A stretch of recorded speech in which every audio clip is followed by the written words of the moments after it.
இன்னைக்கு ரொம்ப பேரோட வாழ்க்கையை அமைதி இல்லாம, தூக்கம் இல்லாம, சந்தோஷம் இல்லாம மாத்திக்கிட்டே இருக்கு. அது என்னன்னா, ஓவர் திங்கிங். யாருக்குமே தெரியாம, யாருமே பார்க்காம, நம்ம மனசுக்குள்ளேயே நம்ம வாழ்க்கைய நாம கஷ்டப்படுத்திக்கிற ஒரு விஷயம். வெளியில பார்த்தா எல்லாம் சரியா இருக்கும். ஆனா உள்ளுக்குள்ள, "இப்படி ஆகிடுமோ? அவன் என்ன நினைப்பானோ? நான் ஏன் இப்படி இருக்கேன்? என்னால முடியுமா?" இப்படி நெனச்சு நெனச்சு நம்ம மனசே நம்ம எதிரியா மாறிடுது. முதல்ல ஓவர் திங்கிங் என்றால் என்ன? ஓவர் திங்கிங் அப்படின்னா, நடக்காத விஷயத்த நெனச்சு பயப்படுறது. முடிஞ்ச விஷயத்த விட்டுடாம திரும்ப திரும்ப யோசிக்கிறது. ஒரு வார்த்தை, ஒரு பார்வை, ஒரு சம்பவம், அதையே 1000 தடவை ரிப்ளே பண்றது. உண்மையிலே பிரச்சனை அந்த விஷயம் இல்ல. நம்ம மனசோட ரியாக்ஷன் தான் பிரச்சனை. ஓவர் திங்கிங் ஏன் வருது? நம்ம ஓவர் திங்கிங் பண்றோம் என்றா நம்ம வீக் அப்படின்னு அர்த்தம் இல்ல. அதுக்கு காரணங்கள் இருக்கு. அதிக பொறுப்பு, தோல்வி பயம், அடுத்தவன் என்ன சொல்லுவான்னு பயம், கடந்த கஷ்ட அனுபவங்கள், தனிமை. இந்த ஓவர் திங்கிங் நம்ம வாழ்க்கையில என்ன பண்ணுது? தூக்கத்த கெடுக்கும், நம்பிக்கைய உடைக்கும், முடிவெடுக்க விடாது, சந்தோஷத்த கெடுக்கும், உறவுகள பாதிக்கும். நம்ம சிரிக்கிறோம், ஆனா மனசு அழுதுகிட்டு இருக்கும். உண்மை என்ன தெரியுமா? நீங்க யோசிக்கிற விஷயங்கள்ல 90% விஷயம் வாழ்க்கையில நடக்கவே நடக்காது. ஆனா இதெல்லாம் நடந்துருமோன்னு திங்க் பண்ணி, அதுக்குள்ள நாம அனுபவிச்ச வலி உண்மையானது. ஓவர் திங்கிங்கை தவிர்க்க 10 பவர்ஃபுல் ஸ்டெப்ஸ். நான் இப்போ ஓவர் திங்க் பண்றேன்னா அக்செப்ட் பண்ணுங்க. முதல்ல நீங்க ஓவர் திங்கிங் பண்றேன்னு ஒத்துக்கணும். இது என் மனசோட பயம், உண்மை இல்ல அப்படின்னு சொல்லிக்கோங்க. அக்செப்டன்ஸ் தான் முதல் தீர்வு. ஸ்டெப் 2, எல்லா யோசனையும் உண்மை இல்ல. உன் மனசு சொல்ற எல்லாத்தையும் நம்பாத. மைண்ட் ஒரு ஸ்டோரி டெல்லர். அது உண்மை. பொய் வேறுபாடு பார்க்காது. உண்மை இருக்கா? ஆதாரம் இருக்கா? இல்லனா அது வெறும் பயம். ஸ்டெப் 3, கண்ட்ரோல் செய்ய முடியாதத விட்டுடு. நீ கண்ட்ரோல் பண்ண முடியாத விஷயங்கள மனசுல வச்சுக்கிட்டு இருந்தா, அது விஷம் மாதிரி வேலை செய்யும். மத்தவர் ஒப்பீனியன், எதிர்காலம், கடந்த காலம் இது 3யும் விட்டுட கத்துக்கோ. உதாரணம், நீங்க ஒரு முக்கியமான வேலைக்கு போறீங்க. அப்போ பயங்கரமான டிராபிக். இப்போ உங்க முன்னாடி 2 வழி இருக்கு. 1, ஸ்டியரிங்ல அடிச்சு, கத்தி பிபிஐ ஏத்திக்குது. 2, டிராபிக் என் கையில இல்ல. ஆனா இந்த நேரத்துல அமைதியா இருக்குது. என் கையில இருக்குன்னு முடிவெடுக்குது. எதெல்லாம் உங்க கையில இருக்கு?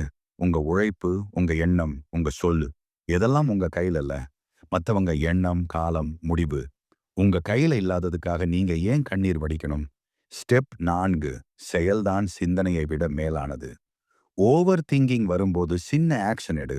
நட, தண்ணி குடி, வீடு சுத்தம் பண்ணு, எழுத ஆரம்பி. ஆக்ஷன் எடுத்தா மைண்ட் அமைதியாகும். மார்கஸ் அரேலியஸ் அப்படிங்கிற மாவீரன் தினமும் காலையில ஒரு பயிற்சி செய்வார். இன்னைக்கு நான் சந்திக்க போற மனுஷங்க கோபக்காரங்களா இருக்கலாம், ஏமாத்துறவங்களா இருக்கலாம், மோசமான செய்திகள் வரலாம்.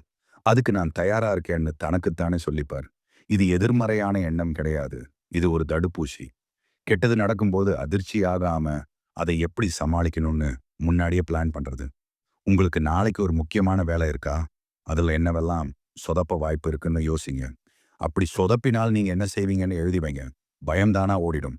ஸ்டெப் 5, எழுதி போடு. உன் மனசுல இருக்கிற எல்லாத்தையும் காகிதத்துல எழுதி போடு. அப்பதான் அது மனசுல இருந்து வெளியே வரும். மைண்ட் காலியாகும். ஸ்டெப் 6, இப்போ இருக்கிற நேரத்துக்கும் நாளுக்கும் மட்டும் உண்மையா வாழும். ஃபியூச்சர் யோசிச்சா ஆன்சைட்டி, பாஸ்ட் யோசிச்சா பெயின், பிரசன்ட் தான் பீஸ். எதிர்காலத்தை நினைச்சா எனக்கு பயமா இருக்கு. வேலை கிடைக்குமா? குடும்பத்தை காப்பாத்த முடியுமா? இந்த பயத்தை எப்படி போக்குறது? பயம் வர்றதுக்கு ஒரே ஒரு காரணம் தான். நீங்க இப்போ இருக்கிற வாழ்க்கைய வாழாம, இருக்குமா இல்லையான்னு தெரியாத நாளைய ஃபியூச்சர நோக்கி போயிட்டீங்க. ஒரு பேப்பர் எடுங்க. உங்களுக்கு இருக்கிற பயத்தை எல்லாம் எழுதுங்க. இப்போ அதுல எதெல்லாம் உங்க கையில இருக்குன்னு பாருங்க. உதாரணமா, வேலை கிடைக்குமா? இது உங்க கையில இல்லை. ஆனா, வேலைக்காக தயாராகிறது, இது உங்க கையில இருக்கு. உங்க கையில இருக்கிற வேலைய மட்டும் இன்னைக்கு சிறப்பா செய்யுங்க. உங்க கவலைகள தூக்கி போட்டு கடமைய மட்டும் செய்யுங்க. எதிர்காலம் அதுவா சரியாகும். ஸ்டெப் 7, எல்லாருக்கும் பிடிக்கணும்னு நினைக்காத. நம்மில் பலருக்கு நல்லவன் அப்படிங்கிற இமேஜ் மேல ஒரு பெரிய போதை இருக்கு. எல்லாரும் நம்மள பத்தி நல்லா பேசணும்.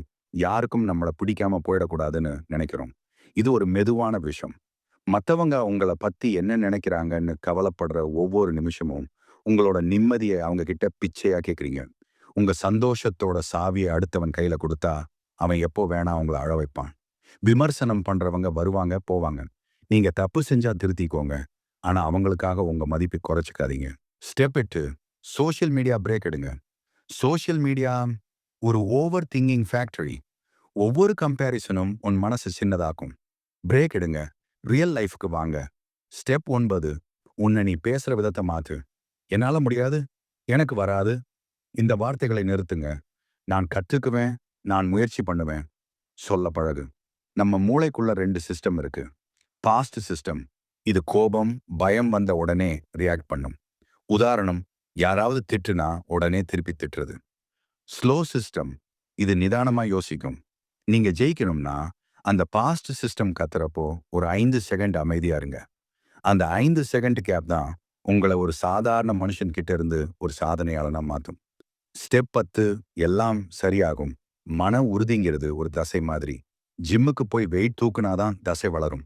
அதே மாதிரி கஷ்டமான சூழலை நீங்க அமைதியா எதிர்கொள்ள பழகினாதான் மன உறுதி வளரும். உங்க வாழ்க்கை ஒரு போர்க்களம். இங்க நீங்க தோத்து போறது தப்பில்ல. ஆனா போராடாமையே பயந்து நடுங்கிறது தான் நீங்க உங்களுக்கே செய்யற துரோகம். எழுந்திருங்க. உங்க மனசுக்கு நீங்க தான் ராஜா. இன்னையிலிருந்து எந்த ஒரு வெளிச்சூழ்நிலையும் உங்க அமைதியை திருட அனுமதிக்காதீங்க. நீங்க வீட்டுக்காக, குடும்பத்துக்காக, குழந்தைக்காக, எல்லாருக்காக வாழுறீங்க. ஆனா உங்களுக்காக, உங்க மனசையும், உங்க அமைதியையும் கண்டிப்பா கவனிக்கணும். நீங்க ஸ்ட்ராங் பெர்சன். நீங்க வேல்யூபிள் பெர்சன். உங்களுக்கான தினசரி அட்டவணையை தயார் பண்ணிக்கோங்க. அதுல எல்லாத்தையும் எழுதாம, முக்கியமான கண்டிப்பா செய்ய வேண்டியதை மட்டும் நோட் பண்ணி டெய்லி பண்ணுங்க. ஒருவேளை பிளான் ஃபெயில் ஆகிட்டா எப்படி சரி பண்ணிக்கலாம்னு எழுதுங்க. உங்களை எப்பவுமே ரொம்ப பிஸியா வச்சுக்கோங்க. ஓவர் திங்கிங் ஓடி போய்விடும். இந்த வழிகள் எல்லாம் உங்களை இன்னும் தெளிவாக்கும்னு நம்புறேன். நினைவு இருக்கட்டும், மாற்றம் ஒரே நாள்ல வராது. ஆனா ஒவ்வொரு முறை நீங்க அமைதியா இருக்க முயற்சி செய்யும் போதும், நீங்க ஒரு புதிய மாஸ்டர் ஆஃப் தி மைண்டா மாறிட்டே இருக்கீங்க. இந்த வீடியோ உங்களுக்கு யூஸ்ஃபுல்லாக இருந்தா லைக் பண்ணுங்க. இந்த மாதிரி mind peace, life clarity videos வேண்டும்னா ஸ்ட்ராங் மைண்ட் சேனலை சப்ஸ்கிரைப் பண்ண மறக்காதீங்க. நீங்க அதிகமாக ஓவர் திங்க் பண்ண விஷயம் இப்போ வரைக்கும் உங்க லைஃப்ல நடந்ததா இல்லையா என்று மனசு விட்டு கமெண்ட்ஸ்ல சொல்லுங்க. உங்க மைண்டுக்குள்ள இருக்கிறத வெளியே தள்ளிவிட்டாலே உங்கள் மனம் அமைதியாகிறதை நீங்களே பார்ப்பீர்கள். நன்றி நண்பர்களே.